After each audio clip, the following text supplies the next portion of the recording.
Yes, ये video की recording भी आपकी जो है हमने ऑन कर दिया है।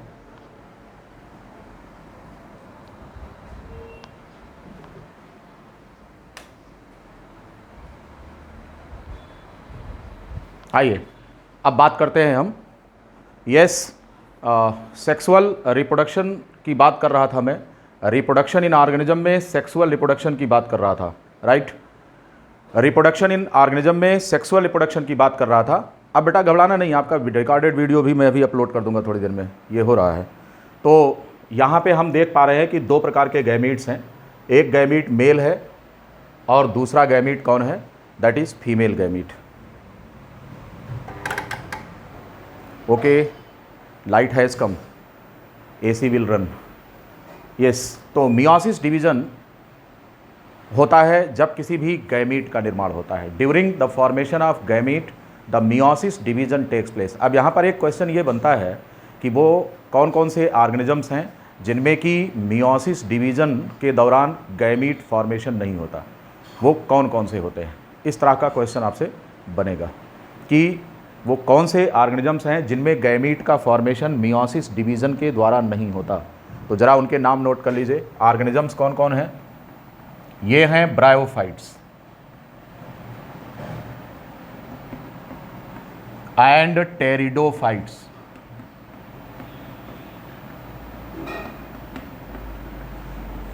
Bryophytes and pteridophytes, these are two group of plants in which the gamete formation does not involve meiosis।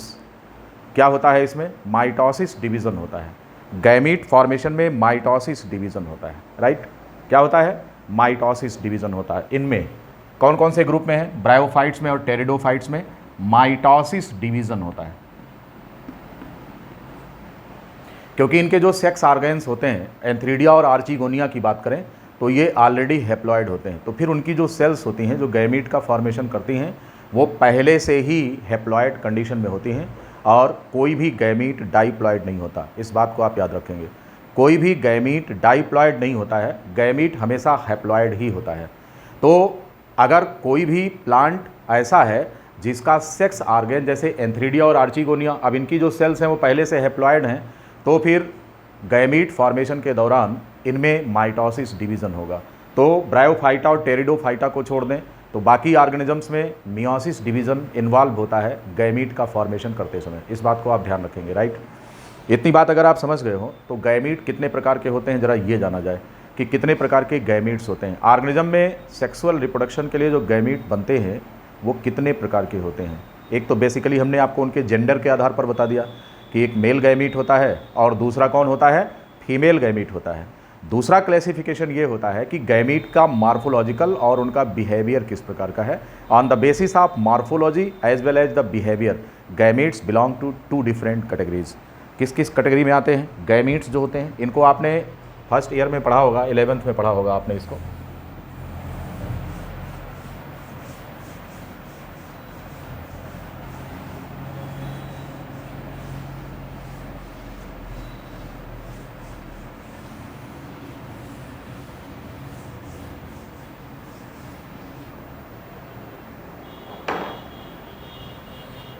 Gametes जो हैं बेसिकली मॉर्फोलॉजी के आधार पर कितने तरीके के होते हैं?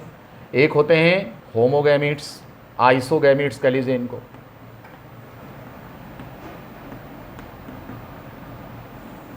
और दूसरे होते हैं हेट्रोगैमीट्स।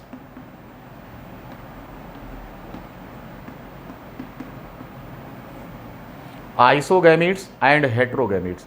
सबसे पहले हम बात करेंगे आइसोगैमीट्स की। What do mean by isogametes? Isogametes का मतलब ये होता है, आइसो का मतलब होता है समान, गैमीट्स का मतलब होता है सेक्स सेल। मैंने आपको इसके पहले बताया था कि haploid sex cell that is the representative of single parent only, जो किसी एक पेरेंट का रिप्रेजेंटेटिव होता है, ऐसे हैप्लॉइड सेल को हम गैमीट के नाम से जानते हैं, राइट। अब यह जो गैमीट जो हैप्लॉइड है एक रिप्रेजेंट करता है एक पेरेंट को, राइट। और ये कैसा होता है? हैप्लॉइड सेल होती है। तो कह रहे हैं कि इनकी मॉर्फोलॉजी के आधार पर, तो अगर ये बाहर से देखने में एक जैसे दिखाई दे रहे हैं, looks similar morphologically, but they differ in their behaviour, one behaves as male gamete represented as plus strain and other behaves as female gamete and represented as minus strain. Such a condition in which the gametes appear similar in their morphology but very differ in their behavior are known as, क्या कहते हैं इनको? इनको हम आइसोगैमेट्स कहते हैं. तो you can write here morphologically similar,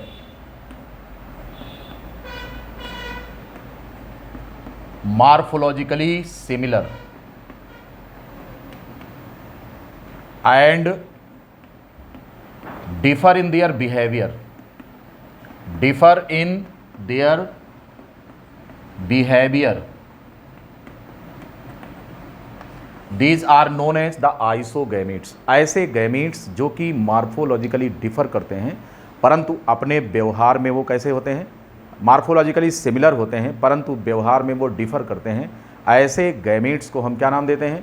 these are known as isogametes. Means अगर हम यहाँ पर इस कंडीशन को यहाँ देखें तो ये जो गैमीट्स हैं, अब आप अगर यहाँ पर देखेंगे तो इन दोनों गैमीट्स की लगभग मॉर्फोलॉजी सिमिलर है, एक ही साइज़ के हैं, दोनों में फ्लैजिला पाए जा रहे हैं, but one behave as plus strain and other behave as minus strain. The degree of sexuality, यहाँ पर अगर हम देखें, the degree of sexuality is not of very high level, बहुत ही प्रिमिटिव लेवल का होता है, जहाँ पर गैमीट्स को मेल या फीमेल कहना भी गलत है.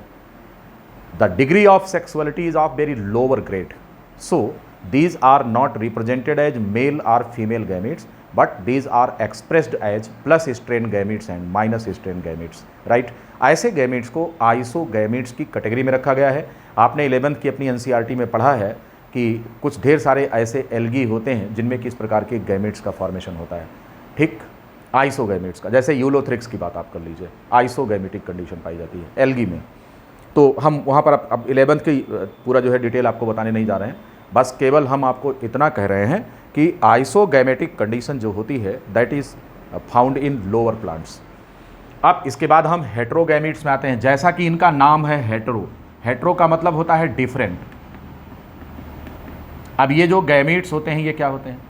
ये मॉर्फोलॉजिकली डिफरेंट होते हैं, मॉर्फोलॉजिकली डिफरेंट. ये जो गैमीट्स होते हैं these are morphologically different gametes. इनकी मॉर्फोलॉजी में डिफरेंस होता है. राइट, क्या होते हैं? These are morphologically different gametes. और कार्य भी, इनका कार्य तो हमेशा डिफर करेगा. गैमीट्स अगर है अपोजिट तो फंक्शन इनका डिफर करेगा, लेकिन ये बाहर से देखने में भी डिफरेंट होते हैं. ठीक, तो उनको हम क्या बोलते हैं? इनको हेट्रोगैमेट्स बोलते हैं. ये बेटा जो हेट्रोगैमेट्स होते हैं these are of two type. ये दो तरह के होते हैं. एक होता है एनाइसोगैमेट्स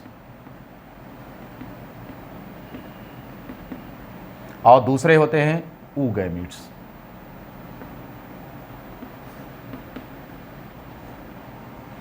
एनाइसोगैमेट्स एंड ऊगैमेट्स कंडीशन पाई जाती है. ये दोनों, अब इनका बेसिक डिफरेंस क्या होता है कि मार्फोलॉजिकली ये डिफर करते हैं और फंक्शनली तो डिफर करते ही करते हैं, लेकिन ये मार्फोलॉजिकली भी डिफर करते हैं और फंक्शनली तो डिफर करते ही करते हैं.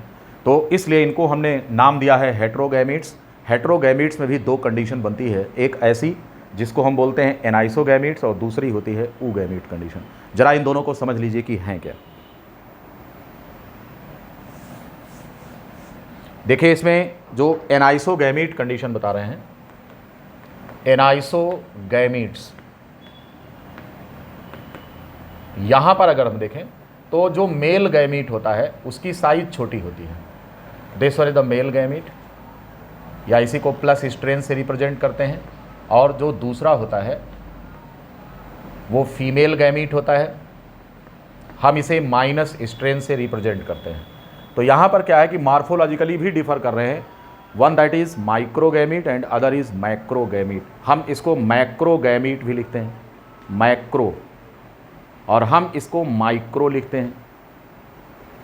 Microgametic condition and macrogametes. तो माइक्रोगैमीट्स जो होते हैं these gametes are of very small size and macrogametes are of large size, but these two have the flagella for their movement. इन दोनों में फ्लैजिला पाया जाता है मूवमेंट के लिए. इस बात को ध्यान रखेंगे कि दोनों में फ्लैजिला होता है मूवमेंट के लिए. बस मार्फोलॉजिकली ये डिफरेंट होते हैं और फंक्शनली तो डिफरेंट होते ही हैं. इसीलिए इनको हम हेट्रोगैमीट्स कहते हैं, राइट। आप कहेंगे साहब फिर इसमें एनाइसोगैमीट्स में और ऊगैमस कंडीशन में क्या डिफरेंस आता है? ये एनाइसोगैमेटिक कंडीशन स्पाइरोगायरा में होती है, सब आपके एग्जाम्पल एनसीईआरटी बुक में दिए गए हैं, ठीक है।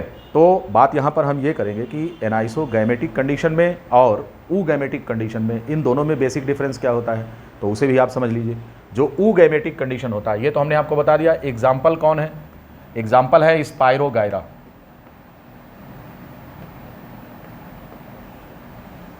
ठीक है। अब बात कर रहे हैं हम ऊगैमेटिक कंडीशन। ऊगैमीट्स कौन होते हैं?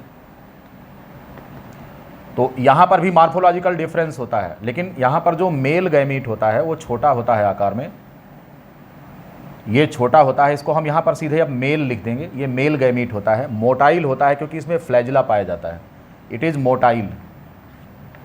The male gamete is motile, it is having the flagella and have the ability to move, right. ये जो स्मॉल साइज़ के गैमीट्स होते हैं इनका आकार छोटा होता है and these have the ability to move, इनमें मूवमेंट की पावर होती है, ये चल फिर सकते हैं, राइट। लेकिन जो फीमेल गैमीट होता है वो आकार में बड़ा होता है और उसमें मूवमेंट की पावर नहीं होती। तो जो फीमेल गैमीट होता है बेटा, इसमें किसी भी प्रकार का कोई मूवमेंट का चांस नहीं होता है। तो ये जो होता है ये फीमेल गैमीट है, नॉन मोटाइल, लार्ज साइज होता है। इस तरह से मैंने आपको दिखाया। जरा एनाइसोगैमस और ऊगैमस कंडीशन में दोनों में डिफरेंस देखिए। एनाइसोगैमस में दोनों में पावर ऑफ मूवमेंट होता है, बस साइज का अंतर होता है और फंक्शन तो डिफरेंट रहेगा सभी में। लेकिन ऊगैमस कंडीशन में क्या होता है कि साइज का तो अंतर होता है, परंतु जो माइक्रोगैमीट होता है जिसको हम मेल कह रहे हैं उसका साइज छोटा होता है, लेकिन उसमें पावर होती है मूवमेंट की, because it is having the power of movement. इसमें मूवमेंट के लिए ऑर्गेन्स होते हैं, जैसे इसमें फ्लैजिला दिख रहा है आपको। तो इस तरीके से ऐसी कंडीशन जो होती है गैमीट्स के बनने की, ये बहुत ही एडवांस टाइप की होती है, हाईली इवॉल्व्ड होती है, हाईएस्ट इवॉल्व्ड कंडीशन होती है, जिसको हम ऊगैमस कंडीशन कहते हैं। तो इस बात को भी आप मेंशन कर लेंगे कि ऊगैमस कंडीशन जो होती है ये ज़्यादा इवॉल्व ऑर्गेनिज्म के अंदर होती है। अगर आपने लिखा नहीं है इसको तो कंप्लीट कर लीजिए, फिर अब कंप्लीट दिस।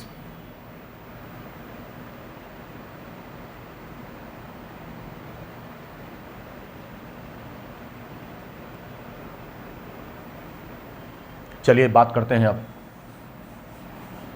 एक पॉइंट ये मेंशन कर लेना कि ऊगैमस कंडीशन जो है it is highest evolved condition है, सबसे ज़्यादा एडवांस कंडीशन ऊगैमस कंडीशन है।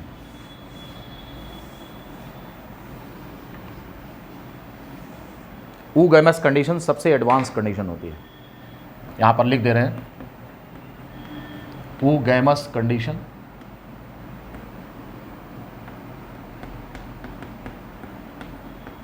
हाईएस्ट इवॉल्व्ड होती है।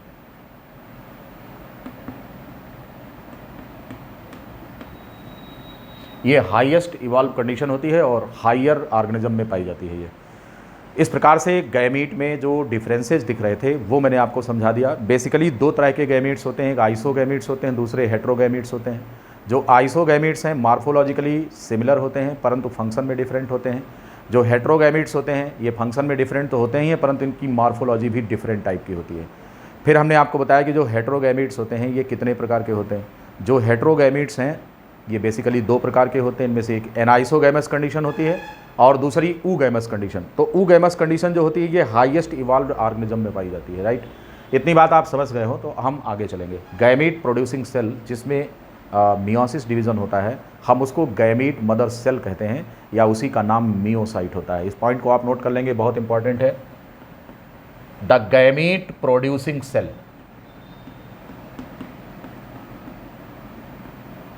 गैमीट प्रोड्यूसिंग सेल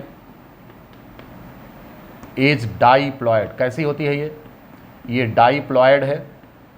बस वो दो कंडीशन छोड़कर ब्रायोफाइटा और टेरिडोफाइटा को, जहाँ पर गैमीट प्रोड्यूसिंग सेल पहले से ही हैप्लॉयड होती है और वहाँ पर गैमीट फॉर्मेशन जो होता है वो माइटोसिस डिवीजन से होता है। बाकी सारे केस के लिए मैं ये लिख रहा हूँ, एक जनरल बता रहे हैं।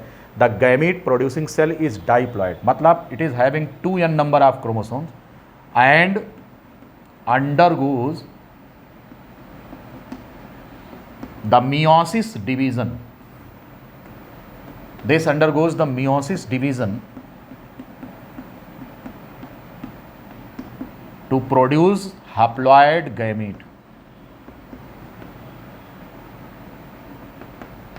हैप्लॉयड गैमीट पैदा करती है, to produce the haploid gametes, right. N number का क्रोमोसोम वाला गैमीट पैदा करती है। हम इसे this gamete producing cell is also known as gamete producing cell is also known as meiocyte. हम इसी को मियोसाइट कहते हैं, गैमीट प्रोड्यूसिंग सेल को मियोसाइट कहते हैं, MEIOCYTE, meiocyte. It is the gamete producing cell. याद रखेंगे आप इन चीज़ों को। तो कह रहे हैं कि gamete producing cell is diploid in number, chromosome में नंबर 2 होता है, डबल सेट में क्रोमोसोम होते हैं, इसलिए इसमें मियोसिस डिवीज़न होकर गैमीट का फॉर्मेशन होता है। इस तरीके से ऐसे प्रोसेस को हम बोलते हैं मियोसिस डिवीज़न, गैमिटोजेनेसिस, और इस तरीके का काम करने वाली सेल को हम बोलते हैं क्या, मियोसाइट कहते हैं, MEIOCYTE, मियोसाइट कहा जाता है। Any question regarding this? किसी को कोई सवाल पूछना है बेटा? इसके बाद हम बात करने चल रहे हैं कि गैमीट का ट्रांसफर, क्योंकि सेकंड स्टेप होता है सेक्सुअल रिप्रोडक्शन का। सेकंड स्टेप कौन होता है? मैंने फर्स्ट स्टेप आपको बताया था क्या? The first step in sexual reproduction is what? It is gametogenesis, gamete का निर्माण होना।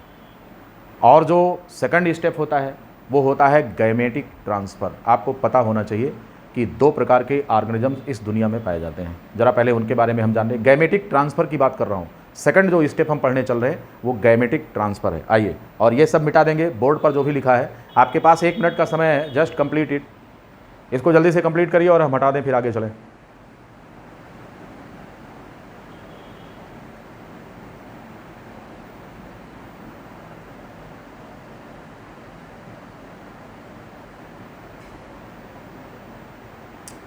जल्दी बताइए, कंप्लीट हो गया?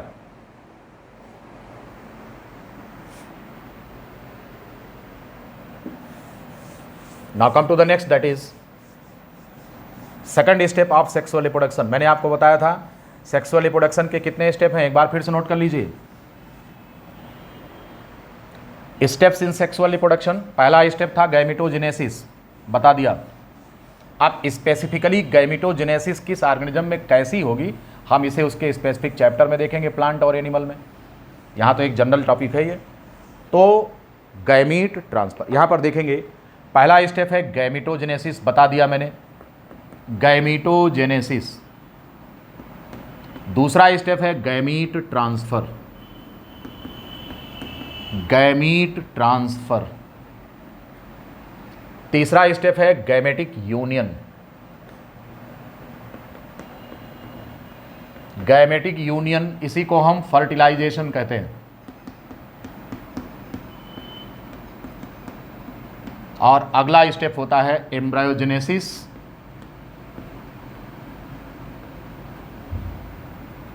एम्ब्रायोजेनेसिस का मतलब डेवलपमेंट, एम्ब्रायोनिक डेवलपमेंट की बात कर रहे हैं। ये 4 स्टेप था। हमने आपको गैमिटोजेनेसिस समझा दिया है। अगला स्टेप है गैमीट ट्रांसफर। सबसे पहले आप प्लांट्स की बात करेंगे। Gamete transfer in plants, gamete transfer in plants. पौधों में गैमीट ट्रांसफर की क्या प्रक्रिया होती है? प्लांट्स में अगर हम बात करें तो प्लांट्स में सबसे पहले लोअर प्लांट्स की अगर हम बात करें, एल्गी में क्या होता है? पानी जरूरी होता है, क्योंकि यहाँ पर जो गैमीट्स होते हैं, these have the power of movement because of the presence of flagella. With the help of their flagella these swim in water and reach to the female gametes. तो यहाँ पर क्या होता है प्लांट्स में, लोअर प्लांट्स में बात करें अगर, लोअर प्लांट्स मतलब एल्गी, ब्रायोफाइटा एंड टेरिडोफाइटा, इनकी अगर हम बात करें तो यहाँ पर गैमीट के ट्रांसफर के लिए water plays very important role.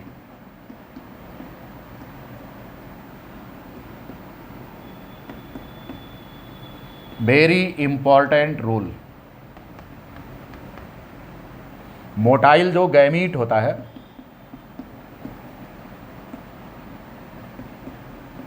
Swim, in water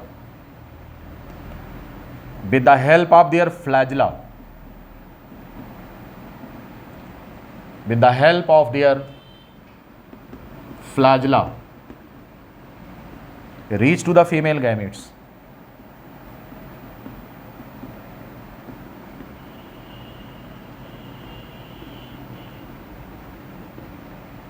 yes, जब हम बात करते हैं लोअर प्लांट्स की तो इनका जो गैमीट होता है, मेल जो गैमीट होता है, हो सकता है कि फीमेल भी मोटाइल हो, मैंने अभी आपको इसके पहले बताया है, लेकिन सामान्य तौर पर फीमेल स्टेशनरी होता है, उसमें मूवमेंट की क्षमता नहीं होती है, लेकिन जिनमें पावर होती है, एबिलिटी होती है मूवमेंट की, these gametes have the power of movement because of special structure that is flagella.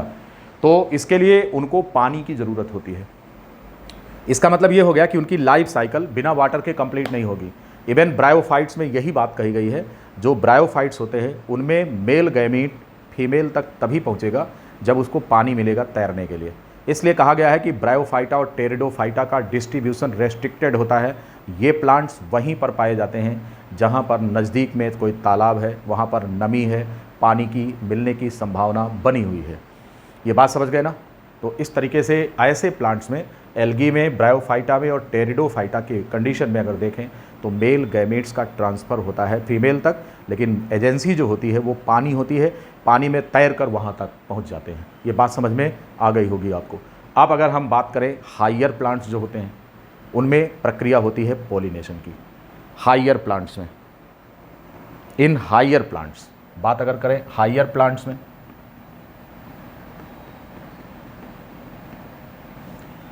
तो यहाँ पर क्या होता है? The process of arrival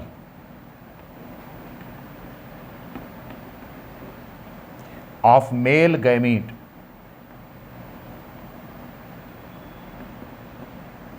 to the female is known as pollination कहते हैं इसी को।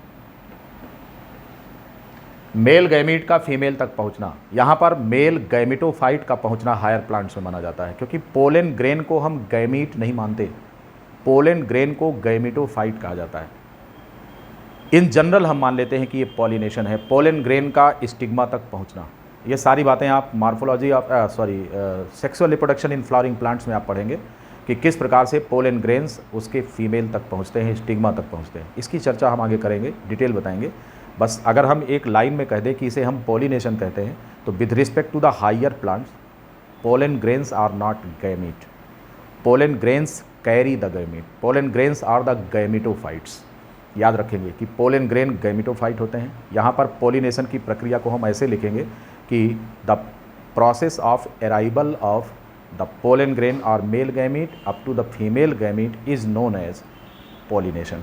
ठीक, इसके बारे में, पॉलिनेशन के बारे में हम बहुत डिटेल पढ़ेंगे अपने अगले टॉपिक में, इस वास्ते जो है इसको यहीं पर छोड़ रहे हैं। तो इस तरह से गैमीट का ट्रांसफ़र जो है वो प्लांट्स में इस तरह से हो रहा है। अब अगर हम बात करें गैमीट का ट्रांसफ़र किस में, हम बात करते हैं एनिमल्स में।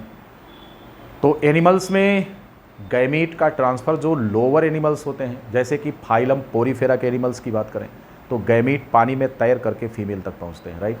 और पानी में तैर कर वहां तक पहुंचने का काम या तो वो स्वयं करेंगे या फिर इनको हेल्प करने के लिए कुछ खास प्रकार की सेल्स होती हैं। आपको अच्छी तरह पता है कि पोरीफेरा में क्वानोसाइट्स होती हैं।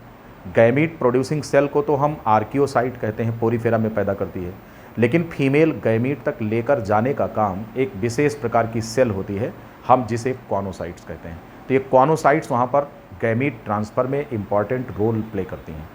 किसमें? पोरीफेरा में। ठीक है, तो एक ये पोरीफेरा का एक यूनिक कैरेक्टर है कि यहाँ पर क्वानोसाइट्स जो होती हैं, विशेष प्रकार की सेल्स, वो गैमीट को लेकर फीमेल तक पहुँचा देती हैं। ठीक है, अब बात करें अन्य हायर एनिमल्स में, तो यहाँ पर एक्ट ऑफ कॉपुलेशन होता है, यानी कि गैमीट को ट्रांसफ़र करने के लिए बॉडी कांटेक्ट होता है, कॉपुलेशन होता है। और फर्टिलाइजेशन जो होता है वो इस आधार पर दो तरीके का होता है, लेकिन इस पर डिटेल जाने के पहले डिग्री ऑफ सेक्सुअलिटी को हम समझ लें तो थोड़ा इस चीज़ को ज़्यादा अच्छे से समझ सकेंगे। यहाँ पर जो प्लांट्स या एनिमल्स होते हैं, दोनों की अगर हम बात करें तो प्लांट्स में जो हायर प्लांट्स होते हैं उनका जो सेक्स ऑर्गन होता है उसको फ्लावर कहते हैं, अगले चैप्टर में पढ़ेंगे आप। और हमारे यहाँ जो सेक्स ऑर्गन्स होते हैं वो इससे डिफरेंट होते हैं। हमारे यहाँ जो सेक्स ऑर्गन्स होते हैं वो गोनेट्स कहलाते हैं, जिनको हम ओवरी कहते हैं और टेस्टिस कहते हैं। किस में? एनिमल्स में। लेकिन ओवरऑल अगर हम देखें डिग्री ऑफ सेक्सुअलिटी की बात करें कि सेक्सुअलिटी किस लेवल की है, तो इसके आधार पर हम जेंडर स्पेसिफिक पर भी जाते हैं कि यहाँ पर कितने प्रकार के सेक्स वाले ऑर्गेनिजम्स को आइडेंटिफाई किया गया। थोड़ा सा इसमें समझ लीजिए, फिर आगे चलते हैं।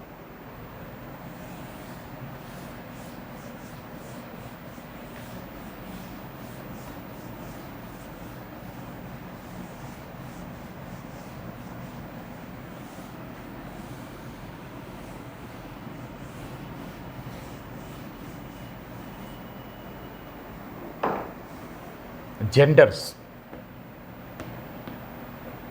एनिमल की बात कर रहा हूँ। कौन कौन से जेंडर्स होते हैं? मेल होता है, फीमेल होता है और इंटरसेक्स होता है। ठीक है, नीदर मेल नॉर फीमेल। इस तरह से 3 प्रकार के जेंडर आइडेंटिफाई किए गए हैं।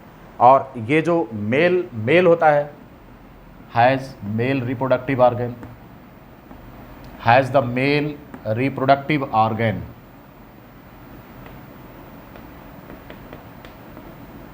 male reproductive organ, and this one has the female reproductive organ, female reproductive organ, और इसमें sex non specified, non specified. तो ऐसे ऑर्गेनिजम्स जो होते हैं ये स्टेराइल होते हैं, इसलिए हम यहाँ पर इनकी चर्चा नहीं करेंगे, यहीं पर क्लोज कर देंगे। इंटरसेक्स को यहीं पर क्लोज कर देंगे, क्योंकि रिप्रोडक्शन में इनका कोई रोल नहीं है। इस तरह से आप देख पा रहे हैं कि 3 प्रकार के जेंडर्स होते हैं, मेल होता है, फीमेल होता है और सेक्स नॉन स्पेसिफिक वाला जेंडर होता है, जिसको हम ट्रांसजेंडर कहते हैं या इंटर स्पेसिफिक कहते हैं, उसको वो इंटरसेक्स कहते हैं। इसी को हम ट्रांसजेंडर भी कहते हैं।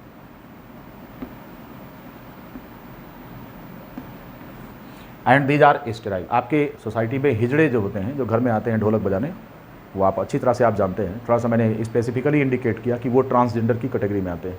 इस तरह से 3 हो गए, मेल हो गया, फीमेल हो गया, और इंटरसेक्स होते हैं जिनको हम ट्रांसजेंडर्स कहते हैं। इनके सेक्स स्पेसिफाइड नहीं होते। अब यहाँ पर यह ध्यान देना है कि कभी कभी ऐसा होता है कि एक ही ऑर्गेनिज्म के शरीर में दोनों मेल और फीमेल सेक्स ऑर्गन पाए जाते हैं। इस कंडीशन को मोनोसियस कंडीशन कहा जाता है, बाइसेक्सुअल कंडीशन का, हर्माफ्रोडाइट कंडीशन कहा जाता है। नोट कर लेंगे इस चीज़ को। स्पेसिफिक कंडीशन क्या होती है? Organisms with male and female, organisms with the male and female sex organs, male and female sex organs,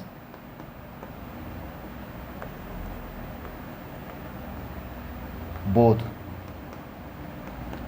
in their body। ऐसे ऑर्गेनिजम्स जो मेल और फीमेल दोनों रखते हैं, नोन एज बाइसेक्सुअल, मोनोसियस,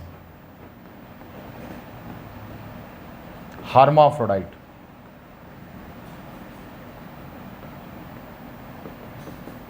ये होता है। ऐसे एनिमल्स को द्विलिंगी कहा जाता है, बाइसेक्सुअल कहते हैं या हर्माफ्रोडाइट कहते हैं। और इनके लिए जो निशान बनाया जाता है, इनके लिए निशान जो होता है मेल का है, this one is for female. और इनके लिए जो हम निशान बनाते हैं वो ये होता है। मेल और फीमेल दोनों एक साथ पाए जाते हैं। इस तरह से ये बाइसेक्सुअल एनिमल्स होते हैं। मोनोसियस कंडीशन कहा जाता है। मोनोसियस टर्म हम प्लांट्स के केस में भी यूज़ करते हैं। तमाम ऐसे प्लांट्स जिनमें कि मेल और फीमेल दोनों ऑर्गन एक ही बॉडी में होते हैं, तो मोनोसियस कंडीशन ज़्यादातर हायर प्लांट्स में होता है। जैसे आप बात करें एंजियोस्पर्म में, तो जो फ्लावर होता है अगर वो कंप्लीट फ्लावर है तो उसमें मेल और फीमेल दोनों ऑर्गन पाए जाएंगे, राइट। उसमें मेल और फीमेल दोनों ऑर्गन पाए जाते हैं, तो वो बाइसेक्सुअल फ्लावर्स होते हैं ज़्यादातर केस में। लेकिन एनिमल्स में कंडीशन यूनिसेक्सुअल की ज़्यादा होती है। बाइसेक्सुअल कुछ लोअर एनिमल्स होते हैं। ज़्यादातर हायर एनिमल्स जो होते हैं उनमें मेल और फीमेल दोनों अलग अलग पाए जाते हैं, राइट। उस कंडीशन को हम क्या बोलते हैं? That condition is known as dioecious. उसको भी हम आपको बता रहे हैं। डायोसियस कंडीशन किस में बनती है? बोर्ड पर जितना लिखा है लगा लीजिए, इसको लिख लीजिए, इसके बाद मिटा दें इसे। बोर्ड पर जो भी लिखा है इसको अभी मिटा देंगे, इस वास्ते इसको पूरा कर लीजिए पहले।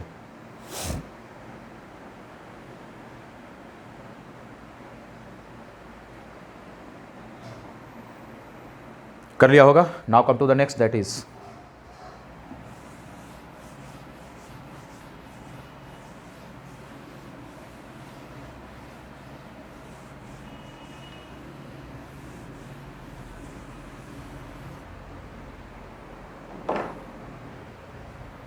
Dioecious condition. यहां पर क्या होता है, unisexual.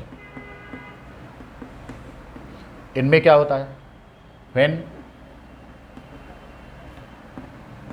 The male and female organs, male and female organs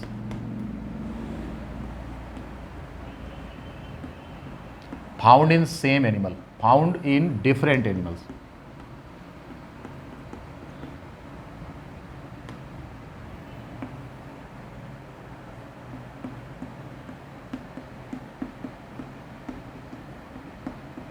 This condition is called as unisexual dioecious condition।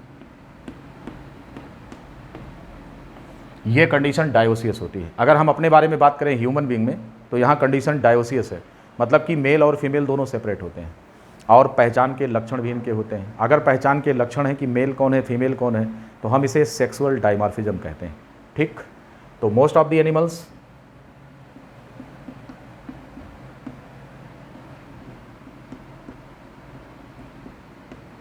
Are dioecious. Dioecious animals की संख्या ज़्यादा है, मोनोसियस एनिमल्स कुछ लोअर एनिमल होते हैं। हायर कंडीशन में आएंगे तो सब डायोसियस होते हैं। There is the clear cut sexual dimorphism, sexual dimorphism. यहां पर मेल और फीमेल को पहचान के लक्षण होते हैं, तो यहाँ पर क्लियर कट डायमॉर्फिज्म होती है, डाइमॉर्फिज्म होती है। सेक्सुअल डाइमॉर्फिज्म, डाई माने दो, मॉर्फ माने रूप, तो यहाँ पर स्त्री और पुरुष दोनों के रूप अलग अलग होते हैं। मेल और फीमेल दोनों बाहर से देखकर पहचाने जा सकते हैं कि मेल कौन है और फीमेल कौन है। तो इस तरह से अगर वो डायोसियस कंडीशन है तो सेक्सुअल डाइमॉर्फिज्म भी हो सकती है कि बाहर से देखने में डिफरेंट होते हैं ये, राइट। इतनी सारी बात समझने के बाद सेक्स स्पेसिफिकेशन मैंने आपको समझा दिया है। अब बात करेंगे कि इनमें कुछ एनिमल्स ऐसे होते हैं जो सीजनल ब्रीडर होते हैं और कुछ ऐसे होते हैं जो पीरियोडिक ब्रीडर होते हैं। ज़रा यहाँ पर समझ लीजिए कि सीजनल ब्रीडर कौन होते हैं और पीरियोडिक कौन होते हैं। ध्यान रहे कि कुछ प्लांट्स ऐसे जो कि हायर प्लांट्स होते हैं, जो ट्री की कंडीशन में, जैसे आम है, आम का उदाहरण लेकर बाकी अन्य इस प्रकार के फलदार वृक्षों की अगर बात कर लें, एंजियोस्पर्मिक प्लांट्स की बात कर ले, सीजनल ब्रीडर होते हैं। इनमें स्पेसिफिक सीजन में आम के फल आते हैं, आपको पता है। बौर कब लगता है, मार्च के महीने में। तो दो प्रकार के प्लांट्स यहां पर होते हैं। पहले प्लांट्स की कंडीशन आप समझ लीजिए। ब्रीडिंग में जो पीरियोडिसिटी है, जरा उसको समझिए। Periodicity in breeding,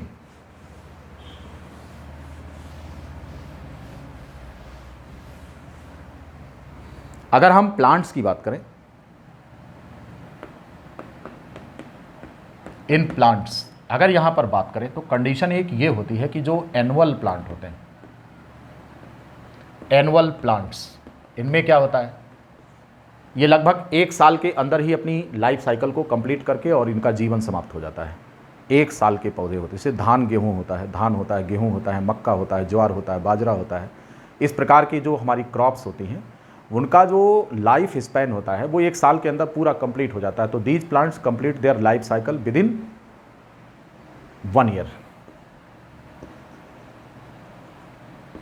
complete their life cycle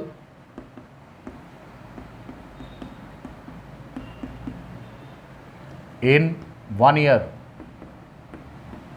अब इसमें क्या क्या चीजें होती हैं, get birth, get mature, reproduce and die, मर जाते हैं। इस तरीके से इनका ये सारा काम, पैदा होना, वयस्क होना, रिप्रोडक्शन करके अपनी संतान पैदा करना और अपनी जीवन लीला को कंप्लीट कर लेना, वो सारा काम 1 साल के अंदर हो जाता है। ऐसे प्लांट्स को एनुअल प्लांट्स कहा जाता है। मोस्टली ये क्रॉप्स होती हैं, हमारी फसलें होती हैं, जो कि 1 साल के अंदर उनका कंप्लीट हो जाता है लाइफ साइकिल। ऐसे प्लांट्स के जीवन में 2 स्टेज आती है। इनमें एक नॉन रिप्रोडक्टिव स्टेज होती है, जिसको हम उसका जुवेनाइल कहते हैं या वेजिटेटिव फेज कहते हैं, और दूसरा रिप्रोडक्टिव फेज होती है। तो ऐसे प्लांट्स के जीवन में दो फेज आती है, नॉन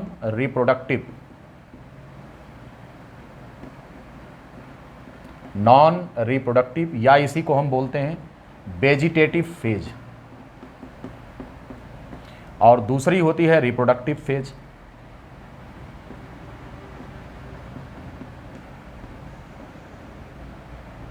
इस प्रकार से ऐसे प्लांट्स अपनी लाइफ साइकिल को 1 साल के अंदर पूरा करके इस दुनिया से चले जाते हैं अपनी संतान छोड़कर। ठीक, इनकी जो संतान होती है उसके लिए ये ज़रूरी जो है स्ट्रक्चर डेवलप करके जाते हैं, जिसको हम सीड कहते हैं, बीज कहते हैं। तो ये बीज का निर्माण करके और इनकी लीला समाप्त हो जाती है। ठीक, अगली जब फेवरेबल कंडीशन आती है तो इनके बीज खेत में फिर बोए जाते हैं और उसके बाद नए प्लांट्स निकलते हैं, फिर वो वही काम करेंगे और अगली जनरेशन के लिए बीज छोड़कर अपना जीवन ख़त्म कर लेते हैं। ऐसे प्लांट्स को एनुअल प्लांट कहा जाता है और इनके जीवन चक्र को 2 फेज में डिवाइड करके देखते हैं। एक नॉन रिप्रोडक्टिव होता है और दूसरा रिप्रोडक्टिव होता है। ठीक, non reproductive and reproductive phase इनके जीवन में होता है। ये बात आप समझ गए होंगे।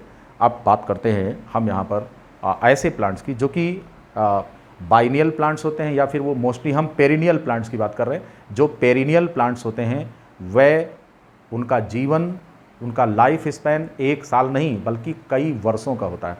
बहुवर्षीय प्लांट्स होते हैं जो ट्री टाइप के होते हैं। उनके जीवन में क्या होता है कि जो ये रिमार्केबल फेज आप देख रहे हैं, इमेच्योर स्टेज और मैच्योर स्टेज, ऐसा वहाँ कुछ नहीं होता। वहाँ पर इनकी ब्रीडिंग सीजन होती है।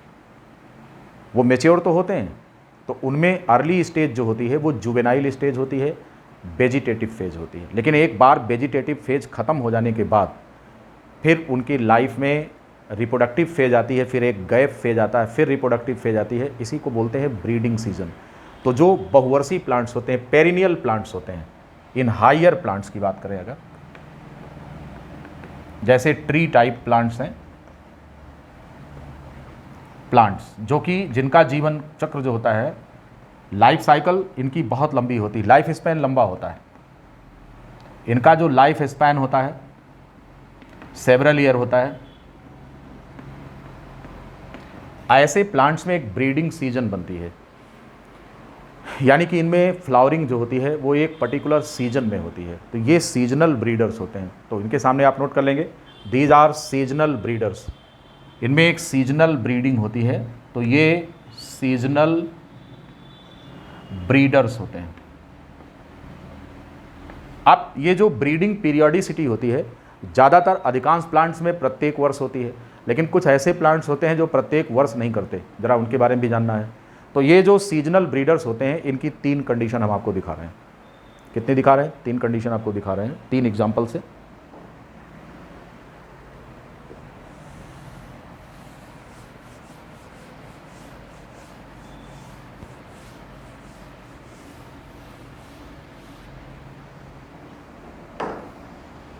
पहली कंडीशन बन रही है कि ब्रीडिंग सीजन जो होती है, breeding season comes every year. प्रत्येक वर्ष इनमें ब्रीडिंग सीजन आती है। आम के फल एक सीजन में लगते हैं पूरे साल भर में। ठीक, तो ये एनुअल ब्रीडर होते हैं। ऐसे प्लांट्स को हमने नाम क्या दिया है? Annual breeders. लेकिन ये बात कुछ खास प्रकार के प्लांट्स में लागू नहीं होती। ठीक, दूसरी जो कंडीशन है उनमें क्या होता है कि breeding season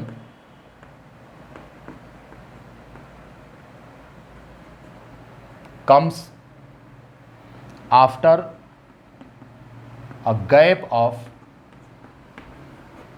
more than 1 year.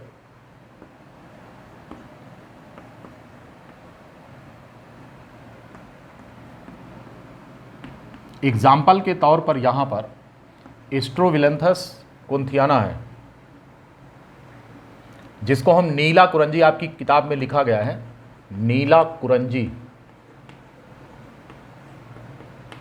ये प्लांट है। इसमें ब्रीडिंग जो होती है वो केवल एक बार होती है 12 वर्षों में। यहाँ पर ब्रीडिंग सीजन जो होती है स्ट्रोविलेंथस कुंथियाना में, अगर आप देखें प्लांट का नाम, उसको कॉमनली हम नीला कुरंजी कहते हैं, साउथ में उगता है ये प्लांट। तो ब्रीडिंग सीजन जो होती है, ब्रीडिंग को हम बोलेंगे फ्लावरिंग यहां पर, after a gap of 12 years, 12 साल पर। सितंबर 2006 में ब्रीडिंग हुई थी, उसके बाद सितंबर 2018 में हुई, अब सितंबर 2030 में होगी। स्ट्रोबिलेंथस कुंथियाना, कॉमनली नोन एज नीला कुरंजी प्लांट का नाम है। साउथ में उगने वाला प्लांट जिसमें फ्लावरिंग 12 साल के गैप पर होता है, 2006, 2018, अब 2030 ये है। लेकिन जिस साल इसमें फ्लावरिंग होती है उस समय पर्यटक वहाँ देखने जाते हैं, ये टूरिस्ट का ध्यान आकर्षित करता है, पूरा पूरा एरिया ही ब्लू कलर का हो जाता है, राइट। तीसरा जो कंडीशन हम आपको बता रहे हैं वो है बंबू में, in bamboo plant, Bambusa affinis भी कहते हैं इसको। बंबूसा एफनिस प्लांट का नाम बोटेनिकल नेम है, commonly it is called as bamboo. This belongs to the family ग्रामिनी।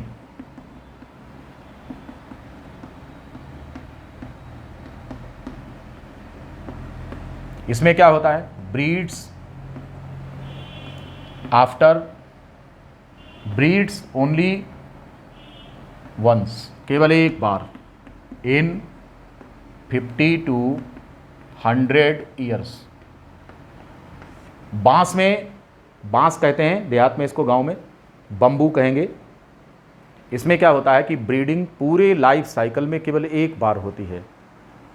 50 से 100 वर्षों के लाइफ स्पैन में एक बार इसमें फ्लावरिंग होगी, सीड लगेंगे, और जिस साल फ्लावरिंग हो गई उसके बाद फिर इनके जीवन का अंत हो जाता है।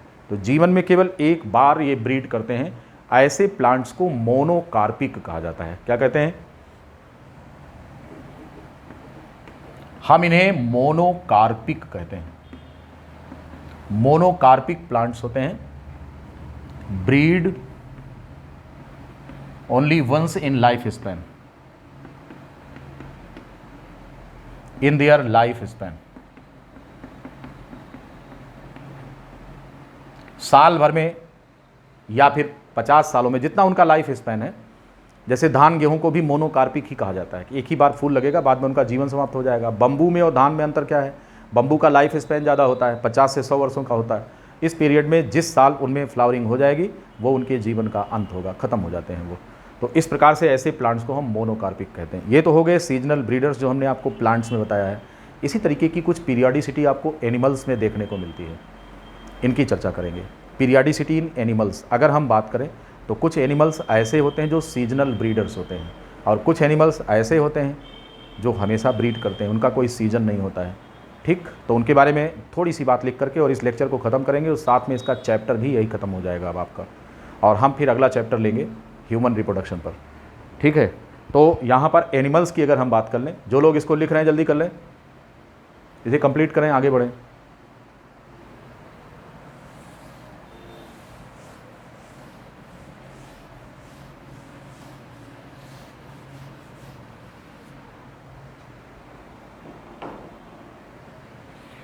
एनिमल्स की अगर बात करें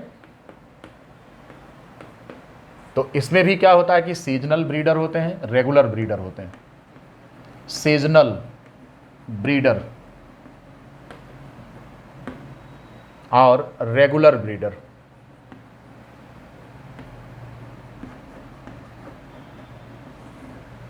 ये जो सीजनल ब्रीडर्स होते हैं इनका एक स्पेसिफिक ब्रीडिंग सीजन होता है, ठीक है, और इनकी रिप्रोडक्टिव साइकिल को सीजनल रिप्रोडक्टिव साइकिल होती है। सीजनल रिप्रोडक्टिव साइकिल इनकी होती है।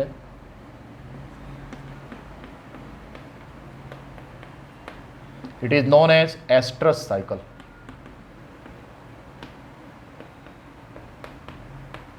या इसी को रट साइकिल कहते हैं।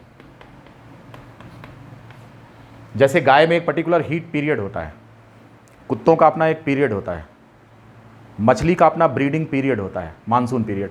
तो इस प्रकार से ये ऐसे एनिमल्स होते हैं, कैटल्स होते हैं, लोअर एनिमल्स भी होते हैं जैसे मछली है। लेकिन जो higher animals just like mammals की बात करें, ये रेगुलर ब्रीडर होते हैं। मैमल में कौन? प्राइमेट्स, जिसमें बंदर और मनुष्य आते हैं, ये रेगुलर ब्रीडर होते हैं। मैन, मंकी, मनुष्य और बंदर ये रेगुलर ब्रीडर होते हैं और इनमें मंथली रिप्रोडक्टिव साइकिल फीमेल्स में रन करती है, that is known as menstrual cycle.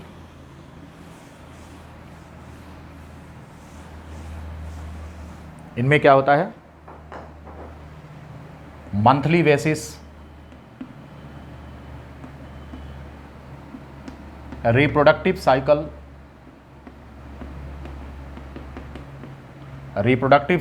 runs in females, it is known as menstrual cycle, right. इस तरह से एनिमल्स में ये सीजनल ब्रीडिंग नहीं होती बल्कि रेगुलर ब्रीडिंग होती है जो प्राइमेट्स होते हैं, मतलब मनुष्य में और बंदरों में। इनकी फीमेल्स में रिप्रोडक्टिव साइकिल होती है मंथली बेसिस पर, that is known as menstrual cycle, right. इसके बाद नंबर आता है फर्टिलाइजेशन का और एम्ब्रायोजेनेसिस का। ये दोनों स्टेप नाम तो हमने ले लिया है, but I am not going to discuss these in detail. हम डिटेल इनका चर्चा करेंगे अलग अलग। तो बात करेंगे, एक चैप्टर डिवोटेड है sexual reproduction in flowering plant, उस पर बात करेंगे, और दूसरा है सेक्सुअल रिप्रोडक्शन इन ह्यूमन, जिसको हम बोलते हैं ह्यूमन रिप्रोडक्शन, और एक चैप्टर है रिप्रोडक्टिव हेल्थ, ठीक। तो सिंस टुमारो अपने अगले लेक्चर में हम ह्यूमन रिप्रोडक्शन स्टार्ट करेंगे, और ह्यूमन पहले पढ़ा देंगे, फिर sexual reproduction in flowering plant cover करेंगे, और फिर आपका ये सेक्शन कंप्लीट हो जाएगा। नीट के बच्चों के लिए 12 से 15 क्वेश्चन का वेटेज इन चारों चैप्टर से है रिप्रोडक्शन से, इसलिए आपको बहुत सीरियस होकर पढ़ाई करनी है, ठीक। और जो दूसरे स्टूडेंट्स हमारे हैं उनके कॉम्पिटिटिव एग्जाम्स के लिए ये बहुत ज़्यादा इंपॉर्टेंट है। 4 से 6 क्वेश्चन का वेटेज है जो पूछे जाते हैं आपसे। तो निश्चित रूप से अगला चैप्टर काफ़ी इंपॉर्टेंट होगा और हम डिस्कशन करेंगे ह्यूमन रिप्रोडक्शन पर अपने नेक्स्ट लेक्चर में। आज के इस लेक्चर में आपको कोई सवाल पूछना हो तो यू आर मोस्ट वेलकम, पूछ सकते हैं।